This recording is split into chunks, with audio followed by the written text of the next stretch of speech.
નમસ્કાર મિત્રો, ગુજરાતી ધમાલ ચેનલમાં તમારું સ્વાગત છે। ગુજરાતી ફિલ્મોની અને નવા આવનાર સોંગની માહિતી માટે ચેનલને સબસ્ક્રાઇબ કરો અને બાજુમાં આપેલું બેલ આઇકન દબાવો।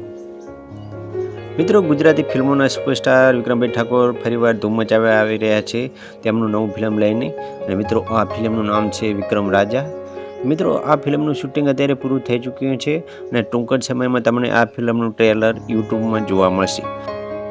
મિત્રો, આ ફિલ્મના રિલીઝની વાત કરીએ તો આ ફિલ્મ દિવાળી ઉપર રિલીઝ થવાનું છે અને મિત્રો આ એક પરિવાર સાથે જોવાલાયક ફિલ્મ છે, તો સહપરિવાર સાથે જઈને આ ફિલ્મ જોજો અને આ તમને બહુ જ મજા આવશે। અને મિત્રો, આ ફિલ્મના કલાકારોની વાત કરીએ તો આ ફિલ્મમાં તમને વિક્રમભાઈ ઠાકોર સાથે હિરોઈન શ્વેતા સેન જોવા મળશે અને આ ફિલ્મમાં વિલન હિતેશ રાવળ, ગુરુ પટેલ અને એક બોલિવૂડનો કલાકાર પણ તમને આ ફિલ્મમાં જોવા મળશે। તો મિત્રો, જોવાનું ભૂલતા નહીં। ધન્યવાદ।